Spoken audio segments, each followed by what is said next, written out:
ಆಸ್ಪತ್ರೆ ಅಂದರೆ ಅದು ನೋವು ಶಮನ ಮಾಡೋ ಜಾಗ. ಆದರೆ ಆ ಹಳ್ಳಿ ಹುಡುಗಿಗೆ ಹಾಗಾಗಲಿಲ್ಲ. ಅತ್ಯಾಚಾರದಿಂದ ಜರ್ಜರಿತಳಾದ ಆಕೆ ಆಸ್ಪತ್ರೆ ಸೇರಿದ್ಲು. ರಕ್ತಸ್ರಾವ, ಕಾಲು ಮುರಿತದಿಂದಾಗಿ ಆಕೆ ಸಾವಿನ ಕದ ತಡ್ತಿದ್ಲು. ಇಂಥ ಗಂಭೀರ ಪರಿಸ್ಥಿತಿಯಲ್ಲಿ ಆಕೆಗೆ ಸಿಕ್ಕ ಟ್ರೀಟ್ಮೆಂಟ್ ಹೀಗಿತ್ತು ನೋಡಿ.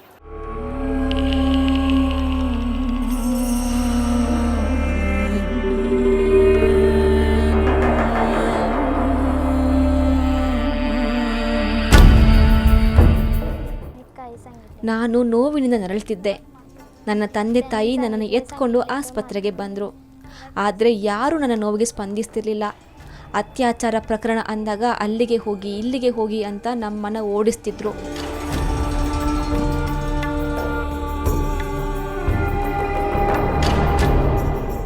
ಹೋರಾಟಗಾರರ ಒತ್ತಾಯದ ಬಳಿಕ ವೈದ್ಯರು ಆಕೆಗೆ ಚಿಕಿತ್ಸೆ ನೀಡಿದರು, ಪ್ರಾಣ ಉಳಿಸಿದ್ರು. ಆದರೆ ಸರಿಯಾದ ಸಮಯಕ್ಕೆ ಚಿಕಿತ್ಸೆ ನೀಡದ ಕಾರಣ ಆಕೆ ಈಗಲೂ ಸಾಕಷ್ಟು ದೈಹಿಕ ಸಮಸ್ಯೆಯಿಂದ ಬಳಲುತ್ತಿದ್ದಾಳೆ.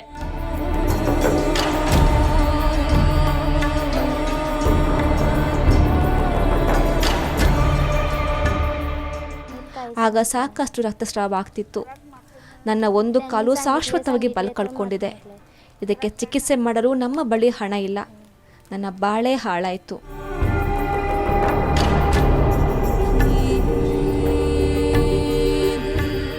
ಈ ರೀತಿಯಾದ ಆ ಸ್ತ್ರೀನ ಒಂದು ಸಲ ಆಗಿರೋ ಅತ್ಯಾಚಾರನ ಮತ್ತೆ ಮತ್ತೆ ಅವಳಿಗೆ ನೆನಪಿಸಿ ಮತ್ತೆ ಅವಳ ಮೇಲೆ ಅತ್ಯಾಚಾರ ಆಗಿದೆಯೇನೋ ಅನ್ನೋ ಒಂದು ಪರಿಸ್ಥಿತಿ ನಿರ್ಮಾಣ ಆಗೋಂಗಾಗತ್ತೆ.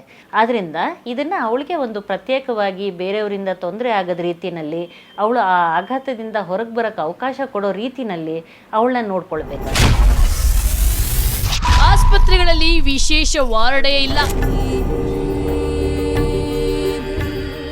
ವಿದೇಶಗಳಲ್ಲಿ ರೇಪ್ ಪ್ರಕರಣವನ್ನು ಅತ್ಯಂತ ವಿಶೇಷ ಪ್ರಕರಣ ಅಂತ ಪರಿಗಣಿಸುತ್ತಾರೆ. ಅಲ್ಲದೆ ಅದನ್ನ ಅತಿ ಸೂಕ್ಷ್ಮ ಹಾಗೂ ಕಾಳಜಿಯಿಂದ ನಿರ್ವಹಿಸುತ್ತಾರೆ.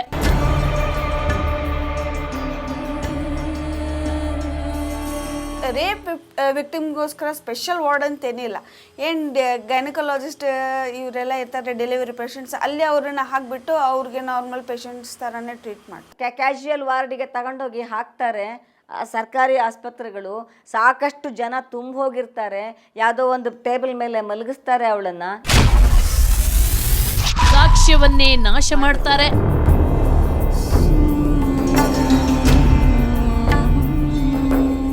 ಅತ್ಯಾಚಾರ ಪ್ರಕರಣಗಳಲ್ಲಿ ಆಸ್ಪತ್ರೆಗಳು ಅತ್ಯಂತ ಮಹತ್ವದ ಪಾತ್ರ ವಹಿಸುತ್ತವೆ.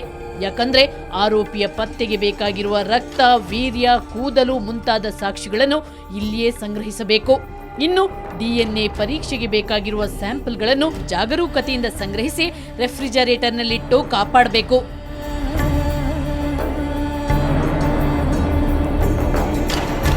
ತಕ್ಷಣವೇ ಅವ್ರ ಪರೀಕ್ಷೆ ಕರ್ಕೊಂಡು ಹೋಗಬೇಕಾಗತ್ತೆ.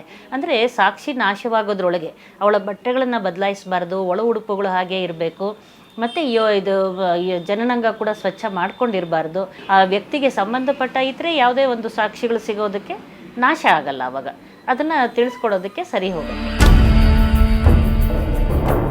ಆದರೆ ಈ ಬಗ್ಗೆ ನಮ್ಮ ಅದೆಷ್ಟೋ ವೈದ್ಯರಿಗೆ ಜ್ಞಾನವೇ ಇರೋದಿಲ್ಲ. ಅದರಿಂದ ಪ್ರಮುಖ ಸಾಕ್ಷಿಯೇ ನಾಶವಾಗಿ ಬಿಡುತ್ತೆ. ರೇರೆಸ್ಟ್ ರೇರ್ ಕೇಸ್ ಅಂತ ಇದ್ರೆ ಮಾತ್ರ ಅದನ್ನ ಸೇಫ್ ಆಗಿ ಇಡ್ತಾರೆ. ಪ್ರತಿಯೊಂದು ಕೇಸ್ಗೆ ಎಲ್ಲ ಎವಿಡೆನ್ಸ್ ರಿಪೋರ್ಟ್ಸ್ಗಳನ್ನ ಹೇಗೆ ನಾರ್ಮಲ್ ಆಗಿ ಇಡ್ತಾರೆ ಅದೇ ರೀತಿಯಾಗಿ ಇಡ್ತಾರೆ. ಇಡೀ ರಾಜ್ಯಕ್ಕಿರೋದು ಒಂದೇ ಲ್ಯಾಬ್. ಇನ್ನು ನಮ್ಮ ರಾಜ್ಯದಲ್ಲಿ ಸುವ್ಯವಸ್ಥಿತ ಸರ್ಕಾರಿ ಪ್ರಯೋಗಾಲಯಗಳೇ ಇಲ್ಲ. ಇಡೀ ರಾಜ್ಯಕ್ಕೆ DNA ಟೆಸ್ಟ್ ಮಾಡುವ ಒಂದೇ ಒಂದು ಪ್ರಯೋಗಾಲಯ ಇರೋದು, ಅದು ಬೆಂಗಳೂರಿನಲ್ಲಿ. ಈಗ ಒಂದು DNA ಟೆಸ್ಟ್ ಮಾಡಬೇಕಂದ್ರೂ ನಮ್ಮ ಕರ್ನಾಟಕ ರಾಜ್ಯದಲ್ಲಿ ಬೆಂಗಳೂರಿಗೆ ಹೋಗಬೇಕು. ಈಗ ಇಷ್ಟೊಂದು ಜಿಲ್ಲೆಗಳಲ್ಲಿ ಎಷ್ಟೊಂದು ರೇಪ್ ಕೇಸ್ ಆಗ್ತವೆ, ಒಂದೇ ಲ್ಯಾಬ್ ಇರೋದ್ರಿಂದ ಇದು ಪ್ರಾಬ್ಲಮ್ ಆಗಲ್ವಾ ಮೇಡಮ್?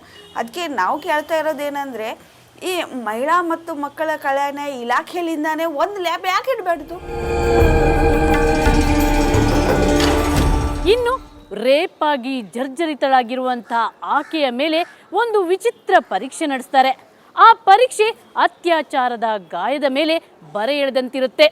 ಅದು ಆಕೆಯನ್ನ ದೈಹಿಕವಾಗಿ ಮಾತ್ರ ಅಲ್ಲ, ಮಾನಸಿಕವಾಗಿಯೂ ಕೂಡ ಆಘಾತ ಉಂಟು ಮಾಡುತ್ತೆ.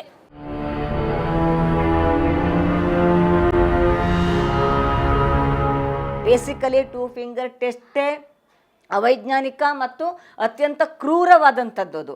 ಯಾಕೆಂತಂದರೆ ಅತ್ಯಾಚಾರಕ್ಕೆ ಒಳಗಾಗಿ ಪೂರ ಅಲ್ಲಾಡಿ ಹೋಗಿರುವಂತಹ ಯುವತಿಗೆ ಮತ್ತೆ ಡಾಕ್ಟ್ರ್ ಕೈ 2 ಕೈ ಬೆರಳನ್ನು ಅವಳು ಯೋನಿಯ ಒಳಗಡೆ ಹಾಕಿ ಏನಾದರೂ ಆಗಿದೆಯಾ ಅಂತ ನೋಡೋದು ಅನ್ನೋದು ಇದೆಯಲ್ಲ, ಅದು ಎಷ್ಟು ಸಮಂಜಸವಾಗಿದ್ದು ಹೇಳಿ.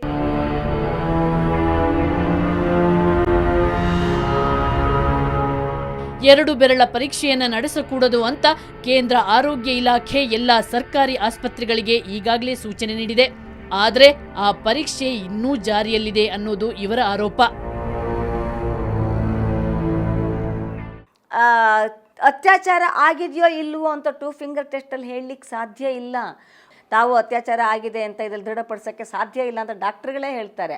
ಅಂತಹ ಒಂದು ಅವೈಜ್ಞಾನಿಕ ವಿಧಾನವನ್ನು ಇವತ್ತಿಗೂ ಕೂಡ ನಮ್ಮ ಈ ವ್ಯವಸ್ಥೆ ಒಪ್ಕೊಂಡು ಬಂದಿದೆ.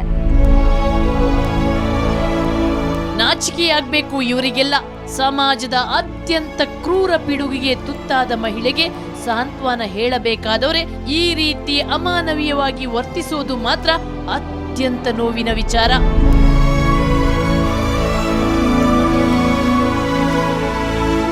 ಇಷ್ಟೆಲ್ಲ ನೋವು, ಅವಮಾನ, ಸಂಕಷ್ಟ ಎದುರಿಸಿ ನ್ಯಾಯ ಬೇಡಲು ಬರುವ ಆಕೆಗೆ ಇಲ್ಲಿ ನಿಜವಾಗ್ಲೂ ನ್ಯಾಯ ಸಿಗುತ್ತಾ? ಹೇಳ್ತೀನಿ ಚಿಕ್ಕ ಬ್ರೇಕ್ನ ನಂತರ.